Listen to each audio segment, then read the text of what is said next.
Now, on to Main Street versus Wall Street. Auto workers are complaining that they're being treated unfairly compared to bankers.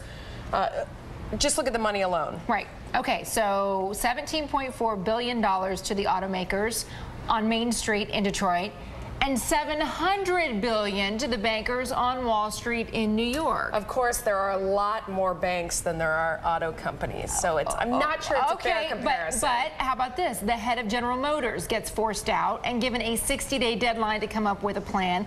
Chrysler's told it only has a month. And the banks apparently have all the time in the world to keep coming back, and I don't know. Look. I don't know. The administration is getting hammered with questions about it. Perhaps at least that's fair. A lot of tough talk and tough demands from the administration when it comes to the auto industry, but that doesn't seem to be carried on when dealing with Wall Street or the banking industry. Well, I think it's imperative or important to ensure that when we look at these things all individually, I hesitate to categorically look at these as a group rather than in some ways as individual cases. Joining us now from Capitol Hill, Senator Sherrod Brown of Ohio. He's a Democratic member of the Banking Committee. Do you think, Senator, that Wall Street is getting a fairer shake from the government than is Main Street? Well, I think there appears certainly a double standard, starting particularly in last December and January when the Senate, the Republicans tried to filibuster help for the auto industry, asked very tough questions of the auto industry, as we should have, but threw softballs at the bankers. And I think it's a question of asking all of them tough questions, of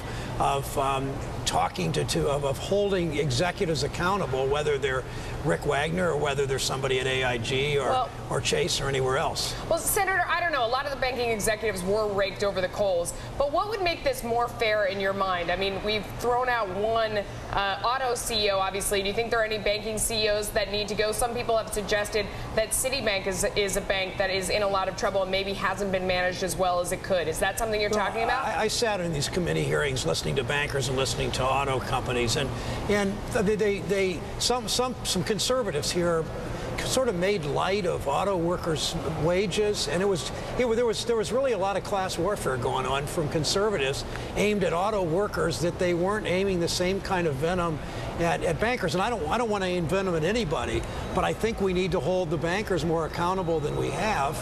I'm fine. If Rick Wagner's got to go, Rick Wagner's got to go. The auto companies have not been run well, particularly the last few years. They're getting better the last year or two, and I think Wagner had made major progress. But when you look at the way the banks have run, and it just seems that there's more there's more retribution aimed at the auto industry by some than at the banks. But I want it even-handed. I want it tough all the way around. Let me play what the House Minority Leader John Boehner said about the president's moves as it regards the auto industry. I think the idea of the government telling anyone in the private sector who they'll employ and who they won't is deplorable.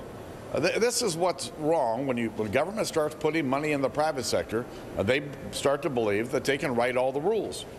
This is why what we really ought to have is an exit plan to get the federal taxpayers' money back in the Treasury and allow the private sector to be itself. You know, the interesting thing is that they want government money. They came and they wanted this loan. Shouldn't government, if it's going to dole out taxpayer money, have the same role that shareholders have, which is some say over how the company gets run? Yeah, I mean, John Boehner wants to go back. He's from my state. I like John Boehner, but he wants to go back to their way of doing things, which is more tax cuts for the rich and more deregulation of Wall Street. What got us into this? Clearly, that kind of government policy pushed us into this situation. When taxpayer dollars have to be invested, as it did in the banking industry, then it's not big bad government, it's taxpayers' interests that are at stake, and that means taxpayers should have some say in what these companies are doing. Is they give bonuses, and as AIG passed the money directly on to British banks and to Deutsche Bank and to Societe Generale and other foreign banks and to Goldman Sachs. There's something not right with that. Although, I mean, certainly the people at AIG received a lot of protests out front of their building as well. I mean, I think that they've taken a lot of abuse as well. But you're the subcommittee of your chair had held a hearing to focus on lessons from the New Deal, which was Roosevelt's plan to help get us out of the Depression. What have you learned was the biggest mistake that we don't want to repeat this time? Well, I don't know yet. We're going to do our hearing today starting at 2:30 in a few minutes. It's the first hearing we're having the Economic Policy Subcommittee. We're bringing in people on both sides. I think you start with, we know that the New Deal worked by and large, that FDR began to get us out of the Depression. Probably the fiscal stimulus wasn't strong enough, and there generally is agreement that monetary policy was wrong-headed. But we want to know more of these questions. We have people on both sides talking to us. I'm certainly glad to talk to you about it later after we hear some of the discussion, but I want to know what we did right, what we did wrong before we move forward on all of this. We want to know that too. So, Senator Brown, when you come back, we'll be eager to hear what your perspective is. Thanks very much for that. As world leaders gather